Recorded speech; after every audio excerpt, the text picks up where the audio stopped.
Last lecture में हमने conduction और कन्वेक्शन हीट ट्रांसफर में डिस्कस किया था। अब जो हीट ट्रांसफर का जो तीसरा वाला केस है दैट इज रेडिएशन।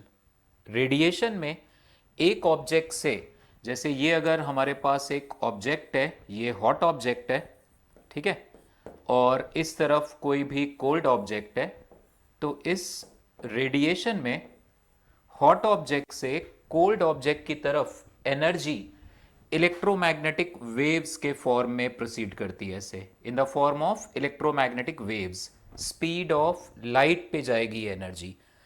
आप कह सकते हो this is the fastest mode of transfer of energy from one place to another.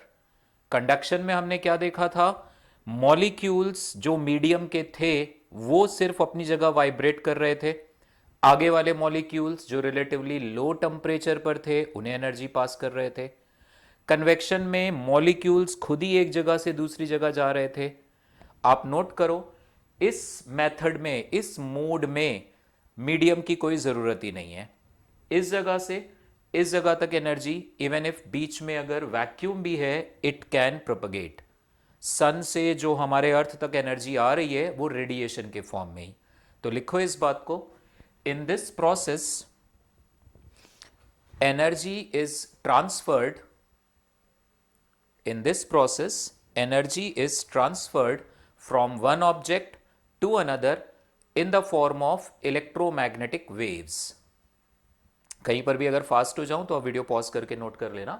Energy is transferred from one object to another in the form of electromagnetic waves. No medium is required for this mode of heat transfer. No medium is required for this mode of heat transfer, and it is the fastest mode of transfer of heat। it is the fastest mode of transfer of heat। होता क्या है, आप इस चीज को समझो। जैसे ये आपने पढ़ा हुआ है कि हाइड्रोजन एटम में अगर इलेक्ट्रॉन इस तरीके से किसी हायर ऑर्बिट से लोअर ऑर्बिट की ओर ट्रांसफर होता है, लेट अस से इलेक्ट्रॉन इस दूसरे ऑर्बिट से ये पहले ऑर्बिट की ओर ये इलेक्ट्रॉन ट्रांसफर हो रहा है, डी एक्साइट हो रहा है। तो जब इलेक्ट्रॉन एटम के अंदर, मैं तो हाइड्रोजन एटम एग्जांपल ले रहा हूं, इन जनरल कभी भी इलेक्ट्रॉन हायर ऑर्बिट से लोअर ऑर्बिट आएगा तो energy is emitted in the form of this we call as photon. आप इसे इलेक्ट्रोमैग्नेटिक वेव का नाम भी दे सकते हो। दिस इलेक्ट्रोमैग्नेटिक वेव्स के फॉर्म में ये एनर्जी इमिट होगी। तो सिमिलरली होता क्या है कि मान लो ये हमारे पास कोई ऑब्जेक्ट है, इस ऑब्जेक्ट का जो सरफेस एरिया है दैट इज ए और इसका एब्सोल्यूट टेम्परेचर है टी। जितना ऑब्जेक्ट का टेम्परेचर ज्यादा होगा, आप खुद ही इमेजिन करो अंदर मॉलिक्यूल्स का वाइब्रेशन उतना ज्यादा होगा। हर एटम के अंदर इलेक्ट्रॉन्स का एक्साइटेशन डी एक्साइटेशन चलता है। मॉलिक्यूल्स इस ऑब्जेक्ट के जब आपस में इंटरैक्ट करते हैं हाई एनर्जी पे, तो उस दौरान भी कुछ एनर्जीज इमिट होती है। जस्ट लाइक इस केस में इलेक्ट्रॉन डी एक्साइट हुआ तो इलेक्ट्रोमैग्नेटिक वेव्स बाहर हुई। तो ऐसे ही ये ऑब्जेक्ट, ये कोई भी मटेरियल हो, अगर इस ऑब्जेक्ट का absolute temperature T, surface area A है, तो इस ऑब्जेक्ट में से कॉन्टिन्यूअसली इलेक्ट्रोमैग्नेटिक वेव्स इमिट हो रही हैं। This is happening with all the objects. ये पेन है, इस पेन में बेसिकली भी कंटिन्यूअसली रेडिएशंस इमिट हो रहे हैं। तो इस ऑब्जेक्ट से भी कॉन्टिन्यूअसली इलेक्ट्रोमैग्नेटिक वेव्स, मतलब इसका मतलब है इसके मॉलिक्यूल्स में इलेक्ट्रॉन्स का एक्साइटेशन तो वापस डी एक्साइटेशन, मॉलिक्यूल मॉलिक्यूल के इंटरेक्शंस में कहीं ना कहीं फोटॉन्स या इलेक्ट्रोमैग्नेटिक वेव्स इमिट हो रही हैं। ये फोटोन वाला कॉन्सेप्ट आप आगे जाके प्लस 2 में भी पार्टिकल नेचर में हम पढ़ेंगे। तो let us right now we say that कि जब भी इलेक्ट्रॉन डी एक्साइट हुआ या मॉलिक्यूल मॉलिक्यूल के इंटरेक्शन में ही जो भी एनर्जी रिलीज हुई, it is coming out in the form of electromagnetic waves. तो इस ऑब्जेक्ट से अगर इसका सरफेस टेम्परेचर T है, इसमें से कॉन्टिन्यूअसली इस तरह से इलेक्ट्रोमैग्नेटिक वेव्स इस तरह से चारों तरफ इमिट हो रही हैं। We call these as radiations. हम यही कहेंगे कि इस ऑब्जेक्ट में से रेडिएशंस इमिट हो रहे हैं। रेडिएशन वर्ड हम mode of transfer of heat के लिए भी यूज करते हैं, रेडिएशन हम कॉमनली इन इलेक्ट्रोमैग्नेटिक वेव्स को भी कहते हैं कि भाई इस ऑब्जेक्ट में से रेडिएशंस बाहर आ रहे हैं। तो अगर ये ऑब्जेक्ट एक ब्लैक बॉडी है, ठीक है, ब्लैक बॉडी मतलब एक ऐसा ऑब्जेक्ट जो अपने ऊपर इंसिडेंट होने वाले सारे रेडिएशंस को एब्जॉर्ब करे।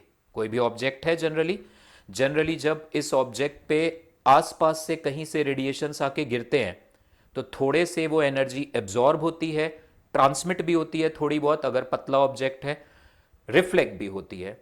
ब्लैक बॉडी मतलब एक ऐसा ऑब्जेक्ट जो अपने ऊपर इंसिडेंट होने वाले सारे थर्मल रेडिएशंस को एब्जॉर्ब करे। तो अगर ये ब्लैक बॉडी है तो हर एक सेकेंड में ये ब्लैक बॉडी जो एनर्जी रेडिएट करेगी, इट इज प्रैक्टिकली ऑब्जर्व्ड कि ये एनर्जी इसके सरफेस एरिया के प्रोपोर्शनल है और ये एनर्जी इसके एब्सोल्यूट टेम्परेचर केल्विन में उसके पावर 4 के। दिस कैपिटल यू आप लिख लेना, it is the amount of energy radiated by the object per unit time. This capital U is basically kind of power होता है ना, एनर्जी पर यूनिट टाइम। तो this capital U is amount of energy radiated by this body per unit time. तो practically it is observe कि इस body से जो एक सेकेंड में एनर्जी रेडिएट हो रही है, टोटल एनर्जी, वो इसके सरफेस एरिया और एब्सोल्यूट टेम्परेचर के पावर 4 के प्रोपोर्शनल है।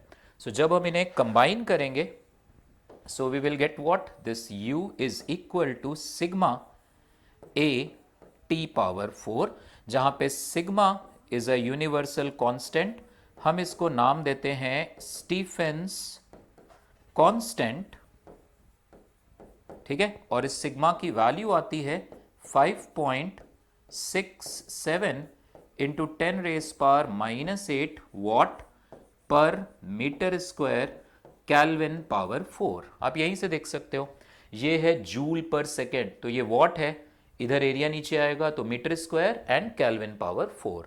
This is sigma, Stefan's constant, और इसे हम कहते हैं स्टीफेंस लॉ या स्टीफेंस बोल्ट्जमैन लॉ भी कभी कभी बोलते हैं। So this term is called Stefan's law. आप वीडियो पॉज करके बेटे बीच में नोट कर लेना, मैं डेफिनेशंस जहां पे लिखवा रहा हूं थोड़ा सा फास्ट हो जाए, आप पॉज करके उसको नोट कर लेना। नोट करो इसको, स्टीफेंस लॉ, ठीक है, और एक्सप्रेशन फॉर्म में भी इसको लिख लो इस तरीके से, and write the statement also. Stefan's law का statement, energy radiated by a black body per unit time, total energy radiated by a black body per unit time is directly proportional to the surface area of the body and it is proportional to 4th power of its absolute temperature। ठीक है, तो combine करके this is sigma A T power 4। ठीक है, तो this is Stephen's law. याद रखना, मैं दोबारा रिपीट कर रहा हूं, this U is the amount of energy radiated by the object per unit time. जल्दीबाजी बिल्कुल नहीं करनी है, आराम से समझना, and this is valid for a black body. अब अगर ऑब्जेक्ट ब्लैक बॉडी नहीं है, ये सपोज दैट कोई भी ऐसे ही ऑब्जेक्ट है, इसका भी सरफेस एरिया A है, इसका भी टेम्परेचर T है, ये भी चारों तरफ ऐसे एनर्जी रेडिएट करेगा इस तरह से इन the form of electromagnetic waves. ये जो एनर्जी रेडिएट करेगा U dash, that is E times U। Okay, this energy will be E times U। मतलब आप ये कह सकते हो कि कोई भी ऑब्जेक्ट ब्लैक बॉडी जो नहीं है, ये जो एनर्जी रेडिएट करता है, it is E times the energy radiated by a black body of same area and same temperature. ठीक है, this U dash is energy radiated by this body, तो इसकी वैल्यू आ जाएगी equal to E sigma A T power 4, जहां पे small e is a constant for the given body. ये depend करता है उस बॉडी के मटेरियल की, उसके सरफेस की कंडीशंस, उन प्रॉपर्टीज पर। This E is called emissivity. ठीक है, small e is emissivity of the given object. For a black body for this black body emissivity की वैल्यू आ जाएगी 1। बाकी सब बॉडीज के लिए this E will lie between 0 and 1 for other objects. Black body के लिए ई 1, ठीक है। और ई इमिसिविटी, तो प्लीज ध्यान रखना स्टीफेंस लॉ के हिसाब से अगर ब्लैक बॉडी है तो यूनिट टाइम में कितनी टोटल एनर्जी इलेक्ट्रोमैग्नेटिक वेव के फॉर्म में रेडिएट करेगा, सिग्मा ए टी पावर 4। और अगर ब्लैक बॉडी नहीं है तो फिर ये object as compare to black body of same area and same temperature कम एनर्जी रेडिएट करेगा। So keep this in mind, black body absorber भी अच्छा है और ब्लैक बॉडी इमिटर भी अच्छा है। अगर आप एक गिवन ऑब्जेक्ट और एक ब्लैक बॉडी को लो तो रेडिएशन जब आके गिरते हैं तो ब्लैक बॉडी एनर्जी एब्जॉर्ब भी ज्यादा करेगा, और अगर इमिटेड एनर्जी की बात करो तो black body as compare to other object energy radiate out भी ज्यादा करता है, ठीक है।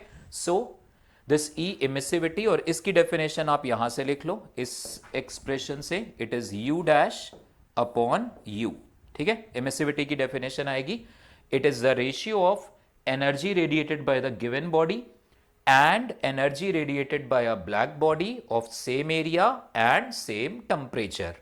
मैं दोबारा रिपीट कर रहा हूं, आप लिख लो इस चीज को।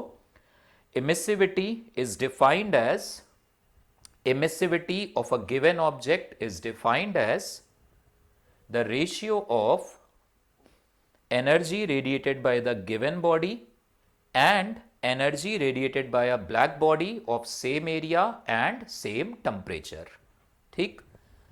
आगे चलते हैं and let us talk about now net energy radiated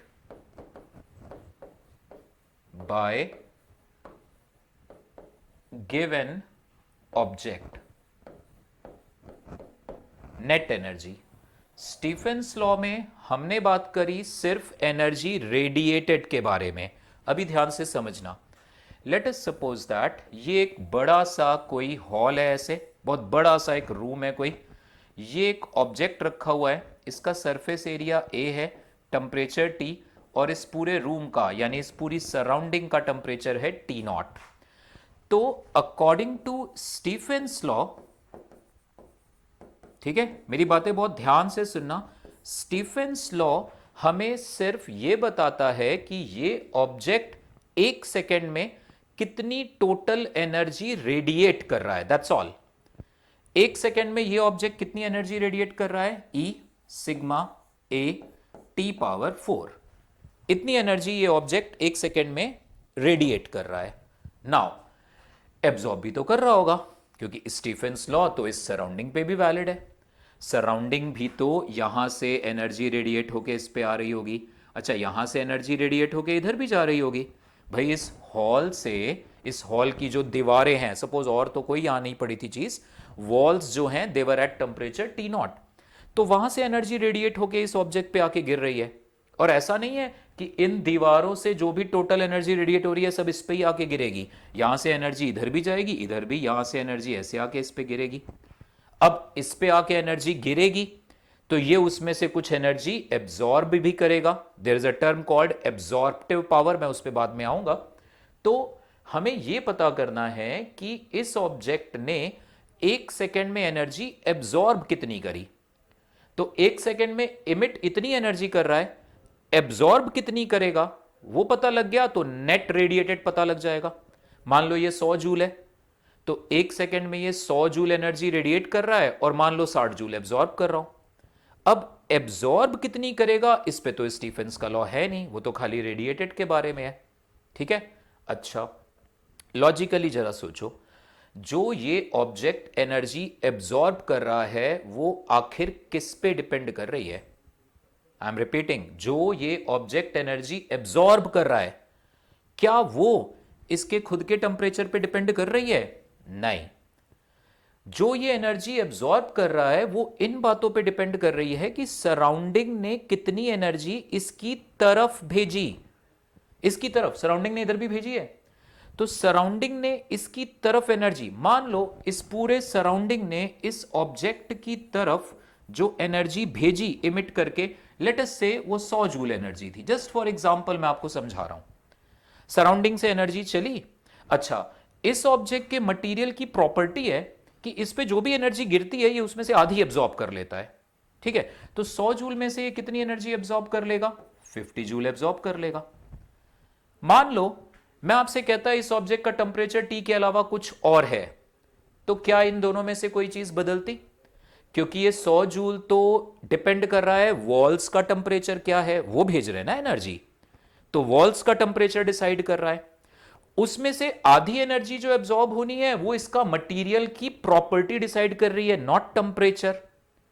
तो it means that the amount of energy which is absorbed bye this object, ये ऑब्जेक्ट जो एनर्जी सराउंडिंग से एब्जॉर्ब कर रहा है वो इस बात पर डिपेंड कर रही है कि सराउंडिंग का टेम्परेचर क्या है और इसके मटेरियल की प्रॉपर्टी कैसी है। नाउ लेट अस टेक, सो इसका मतलब क्लियर हो गया कि ये जो एनर्जी एब्जॉर्ब हो रही है ये इसके खुद के टेम्परेचर पे डिपेंड नहीं कर रही। नाउ अब आप ये समझो कि मान लो ऐसी ही सराउंडिंग थी, मैं थोड़ा छोटा ऐसे बना दे रहा हूं, सराउंडिंग का टेम्परेचर टी नॉट है और इस बॉडी का टेम्परेचर भी टी नॉट है। मतलब ये जो बॉडी है ये इस सराउंडिंग के साथ थर्मल इक्विलिब्रियम में है। अब एक बात बहुत कॉमन सेंस हमारा कहता है कि अगर बॉडी का टेम्परेचर भी टी नॉट, सराउंडिंग भी टी नॉट, तो इसका मतलब अब इस बॉडी का टेम्परेचर अब बदलेगा नहीं, it's in thermal equilibrium with the surrounding. तो अगर इस बॉडी का टेम्परेचर चेंज नहीं हो रहा तो इसका मतलब ये जितनी एनर्जी रेडिएट कर रहा होगा उतनी ही एब्जॉर्ब भी कर रहा होगा। Absorb, not incident, absorb. एक सेकेंड में ये इस वक्त इमिट कितनी कर रहा है? ई sigma A T not power 4, इतनी एनर्जी एक सेकेंड में ये इमिट कर रहा है। तो इसका मतलब एक सेकंड में ये एब्जॉर्ब भी एनर्जी, मतलब सराउंडिंग से जो भी एनर्जी इस पे आके गिर रही होगी उस एनर्जी में से कुछ एनर्जी ये एब्जॉर्ब कर ले रहा होगा। कितनी एनर्जी ये एब्जॉर्ब कर रहा होगा? सेम एनर्जी ये एब्जॉर्ब भी कर रहा होगा, है ना? क्यों क्यों भाई क्यों? क्योंकि इसका टेम्परेचर कांस्टेंट है। तो इसका मतलब जब इसका temperature T not, surrounding T not, तो इतनी एनर्जी ये इमिट भी कर रहा है और इतनी ही एनर्जी एब्जॉर्ब। नाउ इस केस में सराउंडिंग सब कुछ सेम है, बस ये टी नॉट की जगह टी है। और हमने देखा जो एनर्जी एब्जॉर्ब होती है वो तो इसके टेम्परेचर पे डिपेंड ही नहीं करती, वो तो सराउंडिंग के टेम्परेचर पे डिपेंड करती है और इसकी प्रॉपर्टी पे, मटेरियल की। तो इसका मतलब इस वक्त भी ये बॉडी उतनी ही एनर्जी एब्जॉर्ब कर रहा होगा जितनी इस वक्त।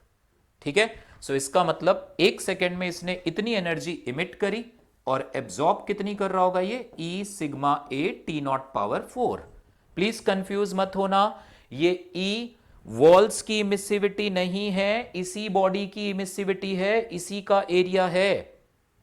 मैं एक बार दोबारा आपको बता रहा हूं, बॉडी का टेम्परेचर टी हो या बॉडी का टेम्परेचर टी नॉट हो, इस पे गिरने वाली एनर्जी को क्या फर्क पड़ता है भाई? वो तो सराउंडिंग के टेम्परेचर पे डिपेंड करेगी। तो सराउंडिंग से जो भी एनर्जी इस बॉडी पे गिर रही है इस वक्त या उस वक्त, दोनों बराबर है, और उनमें से कितनी एब्जॉर्ब करनी है वो मटेरियल की प्रॉपर्टी है। इस वक्त ये कितनी एनर्जी एब्जॉर्ब कर रहा है? इतनी। क्यों? Because thermal equilibrium. तो इस वक्त भी ये same amount of energy absorb कर रहा होगा। हेंस अगर एक, अब स्टेटमेंट आपके सामने आएगा कि अगर एक बॉडी का टेम्परेचर टी है, एरिया ए है, इमिसिविटी ई है, और ये एक ऐसी जगह पे पड़ी है जहां पे सराउंडिंग का टेम्परेचर है T naught, so what is the net amount of energy radiated by this object? E sigma A T raise to the power 4 minus T naught raise to the power 4। ये चीज हर एक object के साथ इस वक्त इस room में आप हो सबके साथ चल रही है। मान लो ये पेन है, क्या ये पेन एनर्जी रेडिएट कर रहा है? यस। क्या ये एनर्जी एब्जॉर्ब भी कर रहा है? यस। अगर इसका टेम्परेचर टी है और इस रूम का टेम्परेचर टी नॉट है, मान लो ये गर्म है रूम से, तो ये रेडिएट, टी की वैल्यू टी नॉट से बड़ी है, तो ये पेन रेडिएट ज्यादा करेगा, एब्जॉर्ब कम करेगा एनर्जी, तो इसलिए ठंडा होना शुरू हो जाएगा। अगर इसका टेम्परेचर कम होता, रूम का ज्यादा, तो ये रेडिएट कम करता, एब्जॉर्ब ज्यादा करता, एब्जॉर्ब करता तो इसका टेम्परेचर बढ़ता। कभी भी किसी बॉडी का टेम्परेचर बढ़ रहा है मतलब वो एनर्जी एब्जॉर्ब कर रही है। तो याद, और एक और बात, अगर इसका और रूम का टेम्परेचर सेम है, इसका ये मतलब नहीं है कि इस रेडिएशन का प्रोसेस बंद हो गया। It's a dynamic equilibrium. अगर इस बॉडी का टेम्परेचर भी इस वक्त मान लो सराउंडिंग के बराबर है, तो एक सेकेंड में जितना ये बॉडी एनर्जी रेडिएट कर रहा है उतना ही एब्जॉर्ब भी कर रहा होगा। ठीक है, तो इसलिए this is the expression. E इस बॉडी की इमिसिविटी है, ए इस बॉडी का सरफेस एरिया है। This is the amount of energy net energy radiated by the body, मतलब energy radiated minus energy absorbed. ठीक है, दिस इज द एक्सप्रेशन। इसके बाद आते हैं हम एब्जॉर्प्टिव पावर, इस टर्म पे आते हैं। एब्जॉर्प्टिव पावर, सिंबल इसका ए यूज करेंगे, स्मॉल ए। ये टर्म थोड़ा सा ये ना नाम कंफ्यूज करता है। पावर, पावर से हमें लगता है energy per unit time, but ऐसा कुछ है नहीं। एब्जॉर्प्टिव पावर हम कैसे डिफाइन करते हैं कि ये अगर हमारे पास कोई भी ऑब्जेक्ट है, इस ऑब्जेक्ट पर कितनी एनर्जी आके इंसिडेंट हुई, उसमें से कितनी एनर्जी इस ऑब्जेक्ट ने एब्जॉर्ब, ये कुछ एनर्जी रिफ्लेक्ट भी करेगा, कुछ ट्रांसमिट भी। तो रिफ्लेक्टेड ट्रांसमिटेड बाद में बात करेंगे। Let us talk about energy absorbed. So this A is defined as the ratio of energy absorbed upon energy incident. इन दोनों का रेशियो है ये, energy absorbed upon energy incident. Object है, इस पे 100 जूल एनर्जी आके इंसिडेंट हुई, उसमें से 60 एब्जॉर्ब हो गई, तो 60 अपॉन 100 0.6, ये इसकी वैल्यू है। ठीक है, ओवरऑल एब्जॉर्प्टिव पावर मैं इसको नाम दे रहा हूं। ओवरऑल मतलब किसी भी वेवलेंथ की एनर्जी आ रही हो, कोई भी वेवलेंथ, रेड कलर की लाइट आ रही हो, ब्लू कलर की आ रही हो, एक्स रेज आ रही हो, अल्ट्रावायलेट, कोई भी, ये ओवरऑल एब्जॉर्प्टिव पावर हमने डिफाइन करी कि overall different different different different wavelengths वाली, डिफरेंट डिफरेंट कलर्स वाली, डिफरेंट डिफरेंट वेवलेंथ वाली एनर्जीज आ रही थी। मुझे इससे कोई मतलब नहीं है कौन सी वेवलेंथ की, ओवरऑल 100 जूल एनर्जी आई, 60 एब्जॉर्ब हो गई, तो this absorptive power is energy absorb by energy incident. तो प्लीज ध्यान रखना, ये पावर से कंफ्यूज नहीं होना। ये जो ए है ये डायमेंशनलेस टर्म है। ठीक है, इसके कोई डायमेंशन नहीं है, it is the ratio of energy upon energy. Black body के लिए, फॉर अ ब्लैक बॉडी इसकी वैल्यू आएगी 1, बाकी सारे ऑब्जेक्ट्स के लिए इसकी वैल्यू 0 और 1 के बीच में लाई करेगी। ठीक है, सो नोट कर लेना, it is defined as the ratio of energy absorbed is to energy incident. Now ये तो मैंने बात करी ओवरऑल एब्जॉर्प्टिव पावर की। ओवरऑल से मेरा मतलब है कि वो जो आने वाली इलेक्ट्रोमैग्नेटिक वेव्स है वो अलग अलग वेवलेंथ की है, तो भी मुझे परवाह नहीं उस चीज की। Now I will talk about spectral absorptive power. ठीक है, this is EC, sorry, spectral absorptive power.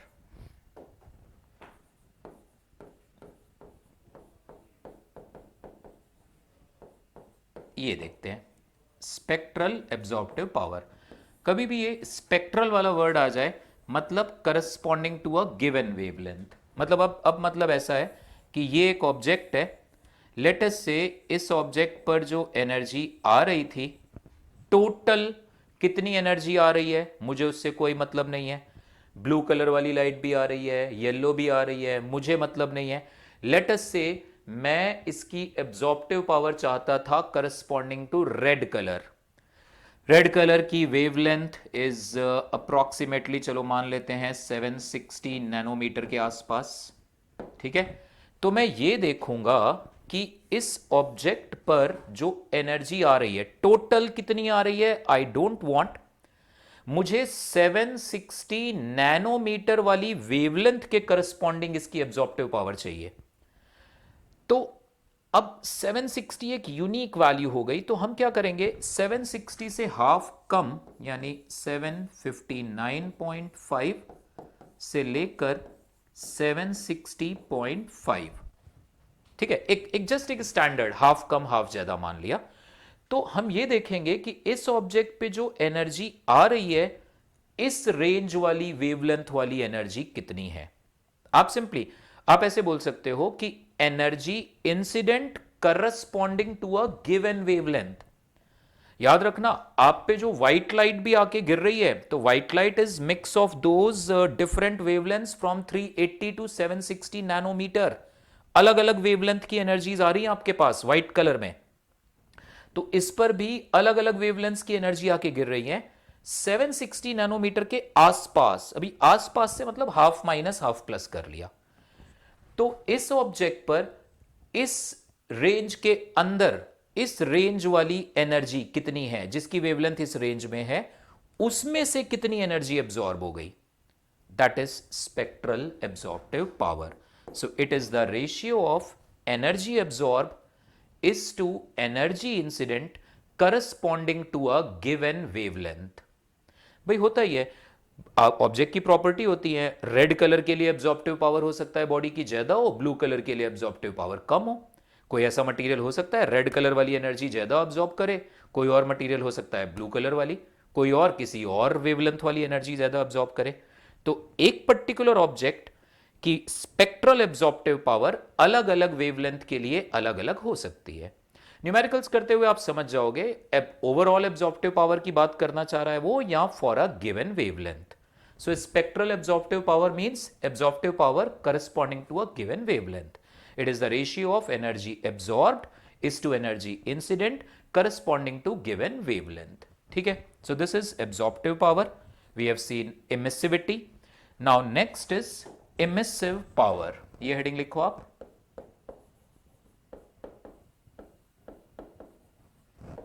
Emissive power.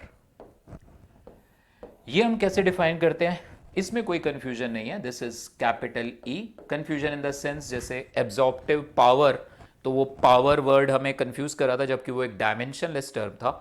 Emissive power हम डिफाइन करते हैं as the ratio of energy emitted per unit area per unit time. इस तरह से किसी किसी बुक में एक पर यूनिट सॉलिड एंगल करके भी एक कॉन्सेप्ट आता है। मैं एक एक करके मैं दोनों ही चीजें बता देता हूं। ठीक है, ये हमारे पास कोई भी गिवन ऑब्जेक्ट है। ठीक है, इस ऑब्जेक्ट का मैंने इतना एरिया कंसीडर कर लिया। लेट अस से this area is delta A. इस एरिया में से एनर्जी रेडिएट हो रही है। ठीक है, अगेन अगर तुम्हें टोटल एमिसिव पावर चाहिए तो तुम सारी एनर्जी लोगे। तुम इस चीज के लिए बॉदर नहीं करोगे कि कौन सी वेवलेंथ वाली एनर्जी लेनी है, सारी एनर्जी। फिलहाल मैं ओवरऑल एमिसिव पावर की ही बात कर रहा हूं। तो इस एरिया में से डेल्टा टी टाइम में let us say delta U energy निकल के गई। ठीक है, so emissive power is defined as the energy radiated per unit time per unit area. What is this delta U? इस डेल्टा ए एरिया से delta T time में emit होने वाली total energy. So emissive power is defined as the energy radiated per unit time per unit area. Now, ये वाला जो term है, this term, ये तो स्टीफेंस लॉ में हमने पढ़ा, energy radiated per unit time. इसको तो हम लिखते थे E सिग्मा ए की वैल्यू यहां डेल्टा ए आएगी, T पावर 4 अपॉन डेल्टा ए। तो इससे तो इमिसिव पावर को आप कह सकते हो सर इमिसिव पावर ऐसे कर लो, वो जो स्टीफेंस लॉ में पढ़ा था वो था एनर्जी पर यूनिट टाइम। यहां पे आप पर यूनिट एरिया कर रहे हो तो एरिया से डिवाइड कर लो, तो एब्सोल्युटली ओके। सो आप इमिसिव पावर ऐसे भी डिफाइन कर सकते हो बॉडी की, energy per unit time per unit area. ठीक है, यहां पर भी अब अगर हमें स्पेक्ट्रल इमिसिव पावर डिफाइन करनी है, अब ये चीज नहीं आएगी। क्योंकि ध्यान से मेरी बात समझना, ये जो एक्सप्रेशन था ना, ये था टोटल एनर्जी, सारी की सारी एनर्जी। बॉडी में से अलग अलग अलग अलग अलग अलग वेवलेंथ्स की एनर्जी निकलती है, red colour, blue colour, X rays, gamma rays, ultraviolet, radio waves, जो भी अलग अलग तरह की वेवलेंथ्स। तो ये थी टोटल। स्टीफेंस लॉ हमें टोटल एनर्जी बताता है, पर्टिकुलर वेवलेंथ वाली एनर्जी बताने का फॉर्मूला नहीं है अपने पास कोई। कोई भी ऑब्जेक्ट है वो टोटल एनर्जी क्या रेडिएट करेगा, दैट इज दिस। तो overall emissive power is okay. Spectral emissive power मतलब यही फॉर्मूला आ जाएगा हमारे साथ, delta U upon delta A delta T, but अब यहां पे डेल्टा यू हो जाएगा energy corresponding to the given wavelength. इसका अपने पास कोई फॉर्मूला नहीं है सच। ओवरऑल एमिसिव पावर चाहिए, यूज दिस, मतलब सारी एनर्जी अलग अलग अलग अलग वेवलेंथ वाली, तो that is okay. Spectral emissive power मतलब energy radiated per unit time per unit area corresponding to a given wavelength, और वो वहां पे वही प्लस हाफ माइनस हाफ आप कर सकते हो, ठीक है। So this is spectral emissive power. अब इसके बाद एक और रूल आता है, that is Kirchhoff's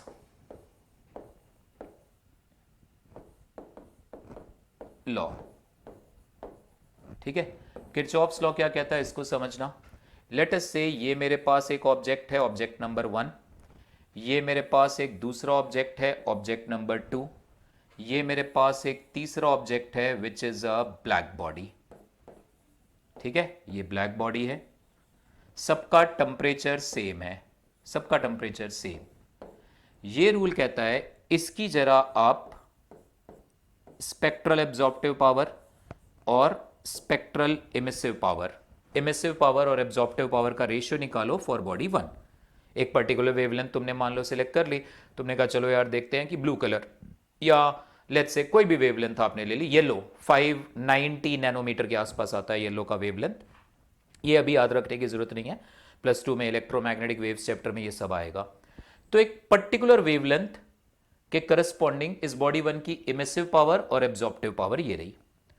second body के लिए भी सेम वेवलेंथ, मान लो 590 नैनोमीटर था, तो इसके लिए चेक करो कि इस बॉडी की emissive power for the same wavelength और absorptive power for the same wavelength का रेशियो क्या है, ई लैम्डा 2, मतलब emissive power of this body for the same wavelength. Wavelength तीनों केसेस में जिस वेवलेंथ के करस्पॉन्डिंग ये वैल्यूज ढूंढ रहे हो वो सेम ले रहे हैं। ब्लैक बॉडी के लिए it is emissive power of the black body, और ब्लैक बॉडी की एब्जॉर्प्टिव पावर आती है 1।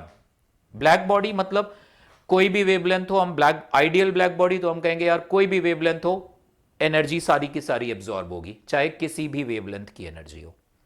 सो किरचॉफ्स रूल कहता है यार ये तीनों बराबर आएंगे। इट सेज दैट, स्टेटमेंट ऐसे बनेगा, ratio of emissive power is to absorptive power, या ratio of spectral emissive power is to spectral absorptive power for all bodies at given temperature at same temperature are equal. The ratio of spectral emissive power to absorptive power for all bodies at the same temperature are equal, and it is equal to the emissive power of the black body which is also at the same temperature.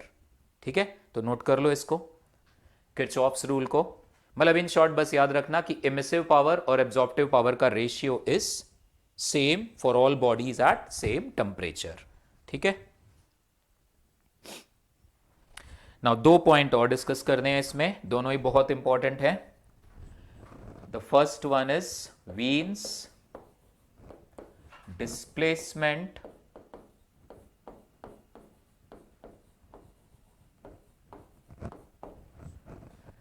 Law, ये देखते हैं, ठीक है। ये हमारे पास एक black body है, we have seen that ये ब्लैक बॉडी 1 सेकेंड में सिग्मा ए टी पावर 4 इतनी टोटल एनर्जी रेडिएट कर रही है 1 सेकेंड में, ठीक है। All this energy is radiated in the form of electromagnetic waves. इस तरह से एनर्जी रेडिएट हो रही है। नाउ जैसा मैंने पहले भी आपसे कहा, ये एनर्जी में बहुत सारी डिफरेंट डिफरेंट वेवलेंथ्स प्रेजेंट हैं, ठीक है। फॉर एग्जांपल ये बॉडी थी, मैंने कहा यार जरा चेक करना इस बॉडी में से जो एनर्जी आ रही है रेड कलर वाली एनर्जी कितनी है। सी नॉर्मली घर में जो ट्यूबलाइट लगी है जिसमें से व्हाइट लाइट आ रही है, तो इसमें रेड कलर वाली एनर्जी भी होगी, ब्लू कलर वाली एनर्जी भी होगी, ग्रीन कलर वाली भी होगी, विजिबल लाइट के जितने भी वेवलेंथ्स हैं सबकी होगी, उनके अलावा भी कुछ होगी जो शायद हमें ना दिख रही हो। तो ऐसे ही ये बॉडी एक सेकेंड में ये जो टोटल एनर्जी इमिट कर रहा है, अलग अलग वेवलेंथ वाली एनर्जीज कितनी हैं। तो अगर हम एक ग्राफ बनाएं बिटवीन इंटेंसिटी वर्सेस वेवलेंथ, ये ग्राफ बनाना चाहते हैं। Intensity means energy per unit time per unit area. इस पे ज्यादा डेप्थ पे अभी मैं नहीं जा रहा, इलेक्ट्रोमैग्नेटिक वेव्स में इसमें आप समझोगे। अभी बस इतना, मतलब एक ना आप इस तरह से समझ लो कि हम एक एक्सपेरिमेंट सा कर रहे हैं जहां पे हमारे पास कोई तो ऐसा इंस्ट्रूमेंट है जो ये डिटेक्ट कर पा रहा है कि इस ऑब्जेक्ट में से जो टोटल एनर्जी निकली, अलग अलग वेवलेंथ के करस्पॉन्डिंग ये एनर्जी कितनी है। ठीक है, सो अलग अलग वेवलेंथ। तो हमने अगर एक ग्राफ बनाया तो the graph comes like this, इस तरह का एक ग्राफ आया when the temperature of this body was T1। तो हमें यह पता लगा कि यार एक पर्टिकुलर वेवलेंथ है लैम्डा 1 जो सबसे स्ट्रांगली, मतलब इस लैम्डा 1 के करस्पॉन्डिंग रेडिएशंस की एनर्जी सबसे ज्यादा है। मतलब इस पूरी बॉडी में से जस्ट फॉर एग्जांपल समझ लो, ये जो सिग्मा ए टी पावर 4 है, लेट अस सपोज इसकी वैल्यू थी 1000 जूल। जस्ट ऐसे ही समझाने के लिए बता रहा हूं। मैंने चेक करा कि 50 नैनोमीटर वेवलेंथ के करस्पॉन्डिंग एनर्जी कितनी है, पता चला एनर्जी थी 2 जूल। मतलब इस 1000 जूल में से 2 जूल एनर्जी इस वाली वेवलेंथ के करस्पॉन्डिंग थी। देन मैंने पता करा कि 60 नैनोमीटर वाले वेवलेंथ के करस्पॉन्डिंग, तो मुझे पता चला 5 जूल एनर्जी है। तो फिर मैंने यहां ग्राफ बनाना शुरू कर दिया कि अलग अलग वेवलेंथ के करस्पॉन्डिंग एनर्जी कितनी है। तो there is a particular wavelength जिसके करस्पॉन्डिंग एनर्जी सबसे ज्यादा आई। ठीक है, तो ध्यान रखना, lambda is what, it is the wavelength corresponding to which emitted radiations में एनर्जी का कंट्रीब्यूशन सबसे ज्यादा है। ठीक है, अब हमने इस बॉडी के टेम्परेचर को बढ़ा दिया। तो जब हमने इस बॉडी के टेम्परेचर को बढ़ाया तो डेफिनेटली आप बॉडी के टेम्परेचर को बढ़ाओगे तो टोटल एनर्जी इमिटेड बढ़ेगी, डेफिनेटली टोटल एनर्जी इमिटेड बढ़ेगी।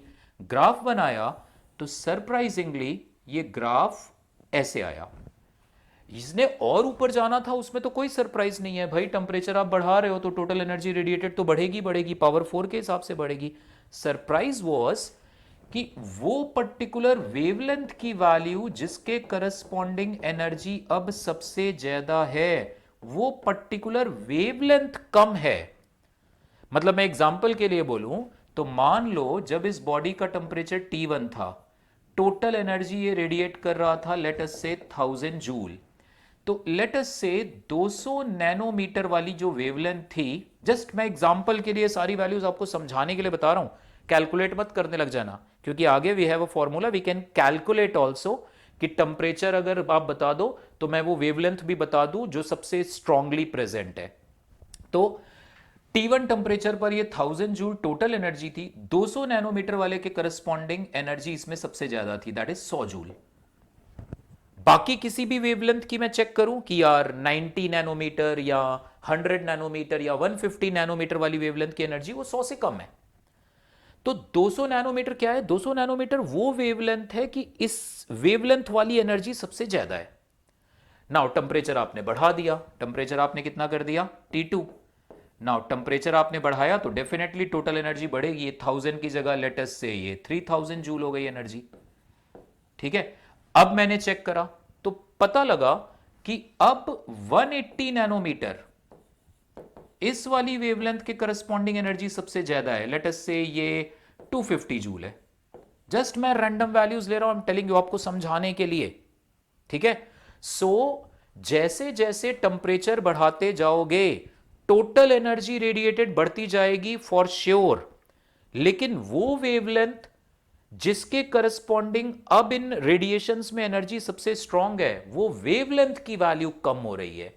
200 नैनोमीटर वाली थी सबसे ज्यादा, अभी 180 नैनोमीटर वाली वेवलेंथ के करस्पॉन्डिंग है। एनर्जी हो सकता है ज्यादा हो, वो वेवलेंथ कम है। And again one more interesting thing, एक तो ये वेवलेंथ कम हो रही है, दैट इटसेल्फ इज इंटरेस्टिंग। क्या टेम्परेचर बढ़ाया, समझ में आता है, टेम्परेचर बढ़ाया तो ओवरऑल एनर्जी बढ़ेगी, लेकिन अब वो वेवलेंथ जो सबसे स्ट्रांगली प्रेजेंट है वो वेवलेंथ कम है। ठीक है, then the law says that कि वो वाली वेवलेंथ, मैं उस वेवलेंथ को लैम्डा एम से रिप्रेजेंट कर रहा हूं, एम मतलब मैक्सिमम, मतलब ये वो वेवलेंथ है जिसके करस्पॉन्डिंग इमिटेड रेडिएशंस में एनर्जी सबसे ज्यादा है, और टेम्परेचर का प्रोडक्ट कांस्टेंट आता है। This is again interesting thing, ठीक है। This is Wien's displacement law, lambda M into capital T is constant. What is lambda M? The wavelength corresponding to which energy is maximum in the total emitted radiations, ठीक है। और इस constant की value for a black body, इस constant की value यानी lambda M into इस T की वैल्यू आती है 2.89 into 10⁻³ metre kelvin. Of course unit यही बनेगी, लैम्डा मीटर में, ये कैल्विन में, मीटर कैल्विन। ज़्यादातर क्वेश्चंस में आपको वेवलेंथ नैनोमीटर या और यूनिट्स में गिवन है, तो अकॉर्डिंगली बेटे कन्वर्ट कर लेना। लैम्डा की वैल्यू आप मीटर में रखोगे तो ये कांस्टेंट की वैल्यू यूज करोगे, ठीक है। तो इसी पे कुछ छोटे छोटे एग्जांपल्स मैं देता हूं। जैसे गैस बर्नर, आपने घर में गैस बर्नर ऑन करो और गौर से ऑब्जर्व करो, किसी जगह पे आपको उस फ्लेम्स जो होंगे उनका कलर आपको रेड दिख रहा होगा, किसी जगह पे ब्लू। जिस जगह पे आपको रेड दिख रहा है, इसका मतलब वहां से जो एनर्जी रेडिएशंस के फॉर्म में आ रही है उनमें सबसे ज्यादा कंट्रीब्यूशन रेड कलर का है। और जिस जगह पे वो फ्लेम्स आपको ब्लू कलर में दिख रही हैं, मतलब वहां से आने वाली एनर्जीज में सबसे ज्यादा कंट्रीब्यूशन ब्लू कलर का है। अब रेड कलर के करस्पॉन्डिंग वेवलेंथ लैम्डा आर जो है वो ब्लू कलर वाले से बड़ी होती है। हम कह रहे हैं lambda M into T is constant, तो इसका मतलब अगर कोई हीटेड ऑब्जेक्ट, एक हीटेड ऑब्जेक्ट है तुम्हें रेड दिख रहा है और एक हीटेड ऑब्जेक्ट तुम्हें ब्लूइश सा दिख रहा है, ब्लूइश दिख रहा है मतलब उसमें से इमिट होने वाली एनर्जीज में ब्लू वाली वेवलेंथ का कंट्रीब्यूशन सबसे ज्यादा है, और क्योंकि ब्लू वाली वेवलेंथ कम है तो टेम्परेचर ज्यादा, क्योंकि दिस प्रोडक्ट इज कांस्टेंट। तो अगर तुम्हारे सामने दो ऑब्जेक्ट है, एक तुम्हें रेड हॉट दिख रहा है और एक ब्लू सा दिखने लग गया है, मतलब वो जो ब्लू वाला दिख रहा है उसका टेम्परेचर रेड हॉट वाले से भी ज्यादा है। आप एक आयरन बॉल को लेके हॉट फर्नेस में डाल दो, वो थोड़ी देर के बाद वो रेड हॉट, उसके बाद अब समहाउ जनरली फर्नेस के केस में क्या होता है, टेम्परेचर इतना ही होता है कि वो बॉल को हीटअप करके रेड हॉट तक ही ला पाए। बट अगर मान लो कोई ऐसा इंस्ट्रूमेंट है जो और ज्यादा हीटअप कर सकता है बॉडी को, तो वो आयरन बॉल रेड हॉट दिखने के बाद तुम्हें ब्लू सा अपीयरेंस उसका दिखेगा। तो फ्लेम्स में भी जो गैस बर्नर में है, जिस जगह पे रेड है वहां पे टेम्परेचर कम है, जिस जगह पे ब्लू है वहां पे टेम्परेचर ज्यादा, ठीक है। इस पे बेस्ड और भी कई थ्योरेटिकल क्वेश्चंस हमें मिलेंगे। तो this is Wien's displacement law, आप इस चीज को ध्यान रखना, ठीक है। वो वाली वेवलेंथ जिसका कंट्रीब्यूशन सबसे स्ट्रांग है, और absolute temperature in kelvin, the product is constant. Now इसके बाद एक और इंपॉर्टेंट है न्यूटन्स लॉ ऑफ कूलिंग, वो रहता है एक, चलो वो हम अगली क्लास में डिस्कस करेंगे about this Newton's law of cooling.